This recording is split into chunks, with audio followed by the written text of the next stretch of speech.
Thank you very much for this very kind introduction. I feel very privileged to be here today in such a beautiful setting, but also such an important multidisciplinary conference. And I hope that through the 2 days that we have, that we'll make many connections and potentially exchange on perspectives that lead to more diverse research, and certainly in my area. This is my disclosure. Oops, I've managed to turn off the slide deck. Good beginning.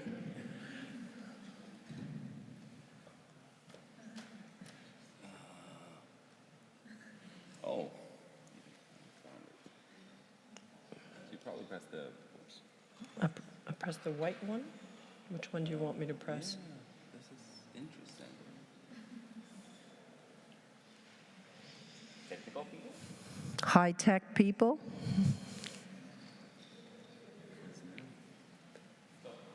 Which one do I press now? Now you can press the forward one if you want. I think this should work. Yes. There you go. Okay, we're back on track. Thanks very much. So this is my disclosure. So here, I just want to say that some of the educational resources that I'm going to talk about are ones developed in our research group. I'm not trying to promote them. I just want to use them for illustrative purposes. So I had the kind invitation to be here to talk about my perspective on these shifts in reproduction. Of course, I've massively simplified the job of demographers here and think social problem, better public policy. But that's just to delineate a little bit what I'll be speaking about, which will be, okay. Pointer's not working either. Okay. To focus more on infertility as a medical problem, because I'm a health psychologist and I'm a psychologist in women's health. So really what I'm interested in and what propelled me to do research in this area was the increase in age-related infertility. Now, in managing that, what health psychologists tend to do, and a lot of the health researchers in this area, is to focus on better prevention, planning, and technology, and that will be the subject of my talk. Now, I'm using another extreme example. Oh, there it is. Okay. Another extreme example here of two situations to illustrate the shift in reproduction. One of them is Thérèse Dion, which is the mother of Céline Dion, comes from where I grew up in Montreal, Quebec. She had 15 children. And on the other hand, over here, we see Mary, who's thinking maybe of not having kids at all, or of having children much later in life at the age of 40 with IVF. And so the subject today is really about how we can think about these perspectives. And from a perspective of a medical problem, the implications of this shift, the greatest thing is that there is a reduction in the reproductive window that people have to achieve their parenthood goals. So, sorry, I'm just getting used to the pointer here. Yeah. So if you can see, Céline Dion's mother had the full reproductive lifespan. She had her first child at the age of 18, and she had her last child at the age of 41. So she pretty much used up the whole reproductive lifespan. Mary, on the other hand, is starting, let's say, assume median age of first births in many nations now at the age of 30, and so she's got a much reduced period of time. Céline Dion's mother had 23 years between the first and last birth, but Mary probably will have a much more reduced time of maybe 3 to 4 years before fertility starts to plummet. So if she wants to gain the same 23 years, she'll probably have to use technology. Now, around the year 2000, 2010, a lot of health psychologists, medical practitioners, and especially patients, exemplified by a paper written by Jane Everywoman, said wait a second, no one's told us here about the implications of this shift, of trying to achieve babies when we're 30 or 40. We need education. And the education was about preventing infertility, about planning for the families that people wanted, and about the use of technology. And so this is what I'll be focusing on now on these three topics. So first of all, from the prevention perspective, is it possible to age-proof your fertility? Now, we have basic facts. We know that fertility declines with age. We know that exposure to risk factors reduces people's fertility. And we know that there are multiplicative effects between age and risk factors. So the longer is your exposure to the risk factors, the higher is the probability of reduced fertility. Now, to the right, you see a thing that says, do you know about your fertility? This was a magazine campaign we had at some point. These are 21 risk factors for reduced fertility. They fall in lifestyle characteristics and reproductive disorders and in no-go red flags, i.e. absence of periods. Now, it was designed to be like that because it was designed to go into women's magazines. You know, the quizzes that you see in women's magazine, does he love you? Will you get divorced? You know, the idea was to stimulate that kind of quiz thinking. And so you'd check every single box, and in total, you'd get some feedback about reduced risk factors and changes to your fertility. Now, these kinds of fertility campaigns are easy in a way because you know what you need to communicate, the facts. So fertility health education is also better defined at some point again and around the same time period. What is it that people ought to know? Well, they ought to know about the biology, they ought to know about individual risk factors and about non-individual risk factors, and they should know about the societal and cultural factors that influence the range of reproductive options they have. So for example, if you're LGBT plus, what are your options to achieve pregnancy? The goal of health-related information is essentially to support informed health-related decisions. Now, since then, there have been many different kinds of campaigns. There have been school lesson plans, for example, animations targeting young people, public health campaigns for the kind of mid-20s, answering their burning questions about fertility, and also personalized MOTs. MOTs is a term from the UK, which basically is a health check, a screening test of some sort. And I'm going to talk about the outcomes of these in a minute. So, can you educate people to prevent infertility? I'm summarizing because we don't have time to cover everything, but basically what you find is that people can learn facts, which is not surprising to most of us, and they can start as young as 13 to 14-year-olds. The amount of learning that people do differs depending on the age group. No success here. So the first graph shows 13 to 14-year-olds can learn about, for example, testicular health and menstrual periods and reproductive decline. 16 to 17-year-olds learn, but not as much. And 18 to 24-year-olds are really the ones that benefit most from these kinds of more public health type of campaigns. Now, the important thing is that what they learn depends on what their current interests are. So, for example, young people, 13 to 14-year-olds, will focus on things like not putting your laptop on your lap so you don't bring up the temperature of testicles. They think that's really an interesting fact.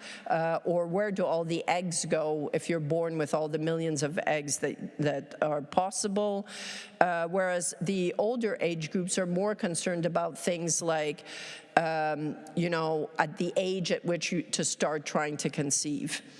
Now, although people learn the facts when you give them the information, the immediate recall, what you realize is that people learn, but they lose a lot of information. So here, immediately after education, you get like 25 to 30% boost in knowledge about fertility. But when you go 2 years later and ask people, oh yeah, do you remember these facts? What you learn is that they lose a lot of the information. And so the total gain is more somewhere around 10 to 20% increase. So when you think about this, is fertility education in this kind of way is a good thing, but the knowledge retention is somewhat limited.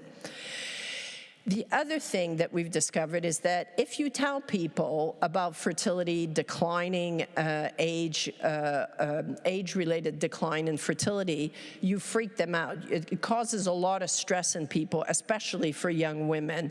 Now, this is a non-inferiority trial. I'm going to try to explain without a pointer, but it's going to be difficult. So at the top bit is the males, at the bottom bit is the females, and non-inferiority trial was concerned about the level of anxiety that people would experience. So is fertility education going to cause more anxiety than other kinds of information? And what you discover is that if you do fertility education compared to, thank you very much,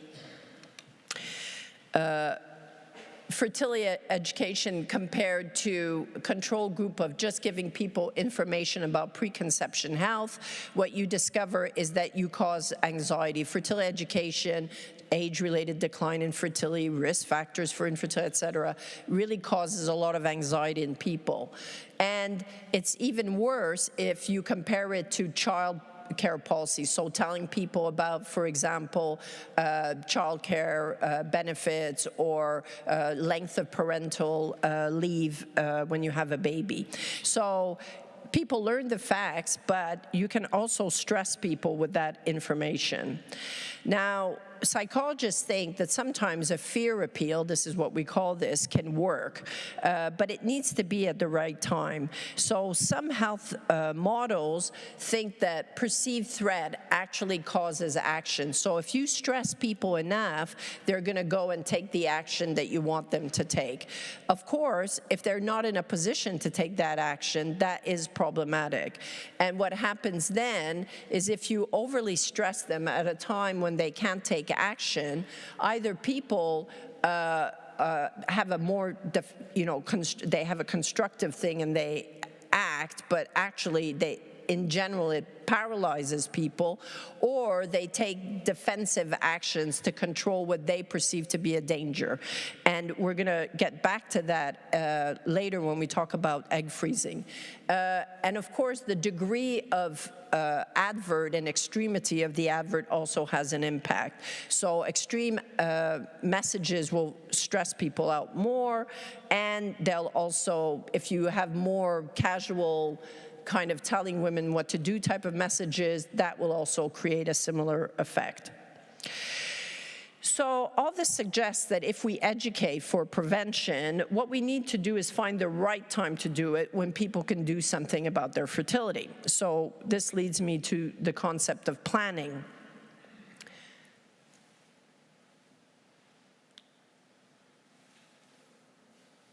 There you go. Okay. So there's a paper that's just been written by a colleague, Robert Atkin, at Newcastle University in the journal Reproduction, which I think really is a really nice summary paper. And it's entitled Population Decline, where demography, social science, and biology intersect. And I do recommend this paper to all of you.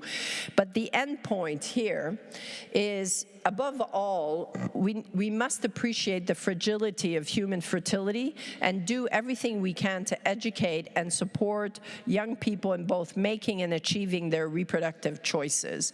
And that, of course, involves helping people to plan. Now, what does planning mean? Well, planning means whether to have children. There is a lot of ambivalence about having children, as you know, when to have children, and how many children to have. Now, in relation to the medical problem of age-related infertility, when to have children, the timing of parenthood is the bigger issue. So I'll focus on that due to time constraints.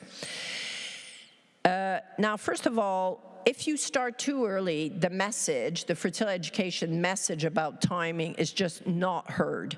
So for example, this is among university students. We did a focus group. We asked them to draw their thoughts about infertility rather than articulate them verbally, because sometimes they just can't. And they basically just assume that they will be fertile. It's not something that they think about. They just know it's there. Alternatively, you also have people who have a lot of goals and they have a lot of things that they want to do, and they know that potentially they have to worry about the biological clock, but it's not something they want to worry about right now. Right now, I just think that I'm 19 going about my life. And so as a result of that, you have very limited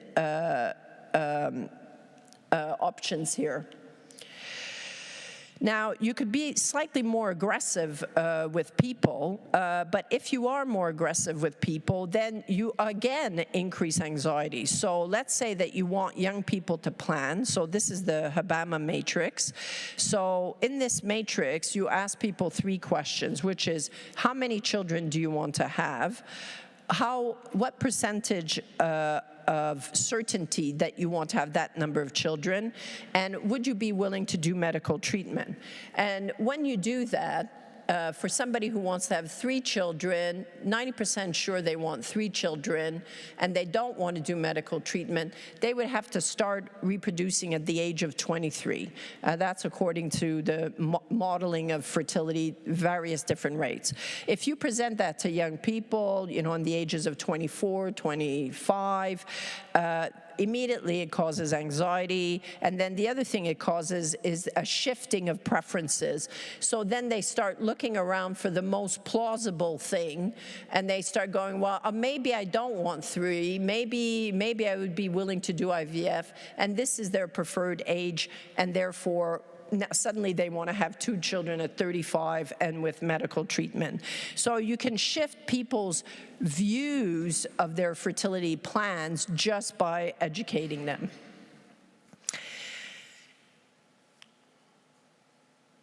Another way to look at the planning side of things is to go and see what when people go for these fertility MOTs and fertility screening, the more personalized information, what is it that they're looking for? Well, first of all, the average age in these fertility assessment clinics is about 33 years.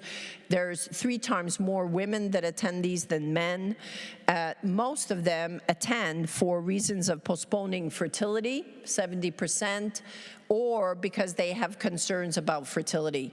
And what this essentially tells us is that when people, even at the age of 33, show up for fertility assessments, they still have a lot of ambivalence about the timing of parenthood. They want information to plan their families, but they're still very ambivalent about children. When you go back to these people 6 years later, they tell you that they very much valued this personalized information, that it basically confirmed their decisions to delay or not delay having children. It was a kick in the butt to get going. But what they really didn't get and what they really wanted was a sense of certainty that they were making the right decisions. And unfortunately, that's not anything that any bit of education or fertility assessment clinic can actually give people. But that's what they wanted to get. And they also give us a lot of concerns here about giving information, which I've mentioned to you, like the increase in stress and the increase in anxiety. And importantly, that the information can influence their behavior, as I've shown you before. So just by giving information, you change the plans that people want to make. Now, what's still not clear to us is the readiness to conceive. Now, this is a bit of a messy slide. I'm just going to take a couple of minutes to explain it. So what becomes apparent is it's not just the information you communicate, but it's also the timing of information. And we all know, and we'll have many talks here in the next couple of days about the other goals that people have before they want to have their families. And that's an explanation for why we have reduced fertility. However, we need to work together to work out what it is about those goals. So is it just achieving yes or no? No, actually it turns out not, because it's also about people's perceptions of whether they have achieved their goal. So even though we might use in their high school education or university education or X amount of money, it's people's feelings, subjective feelings that they have achieved those goals.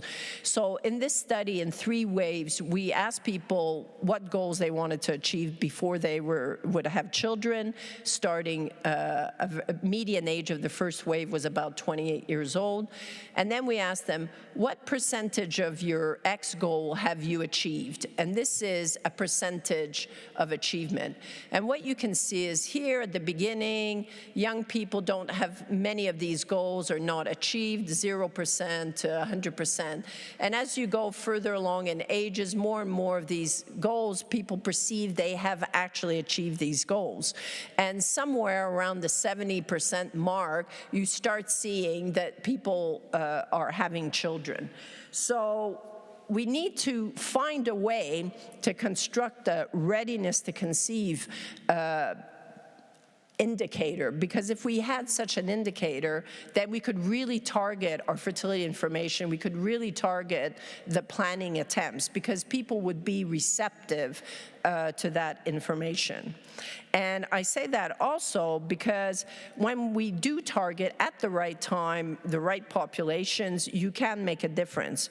So in this study in Japan, we randomly assigned people to receive different kind of information. I mentioned that to you before: fertility education, folic acid, child care policies. And what you find for women, oops, I've got an escape thing right on the button, okay. What you find for women is that in the end, there was no significant difference here in the number of children that people had in the next 2 years, but people that received the fertility education about age-related decline and the people who received the child care policies accelerated the timing of their births. So they had the same number of babies, but they had the babies earlier. But of course, this only occurred in people who were partnered. So these people had a pre-situation that made them receptive to that information, and they could act on it. The final section of the talk is about the use of technology. As you know, the use of technology has been a long, long time using technology. Contraception produced massive shifts in reproduction. The use of IVF, massive shift in different kinds of family forms that didn't exist before. And now, of course, we have vitrification, and we'll learn more about that from Lucy Vanderveel later, I'm sure. When we educate about things like this, you do get a massive amount of increase in people using these technologies. So these are data from the Human Fertilization Embryology Authority, and this is the percent change in people freezing their eggs and freezing embryos. Now, all of this is a totality number, but it cannot be accounted for just simply by people having cancer, for example. So a lot of this is elective freezing of gametes for future reproduction.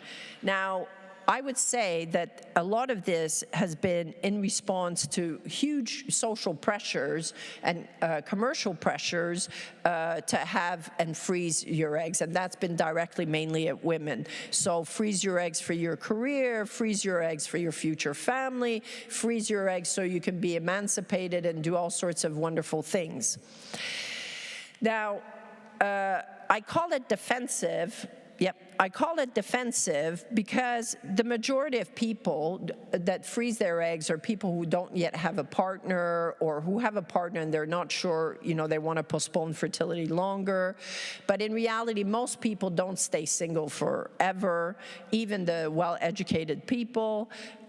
Few people actually use their eggs when they freeze eggs, because ultimately most of them end up having the children without the frozen eggs. So for heterosexual couples or LGBT couples, they use their own eggs at the moment of fertility.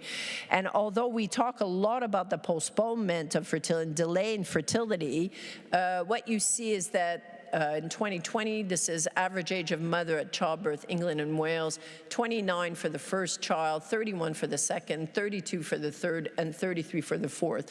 These are median values. It does suggest that most people have a lot of their babies before the dramatic decline in egg quality.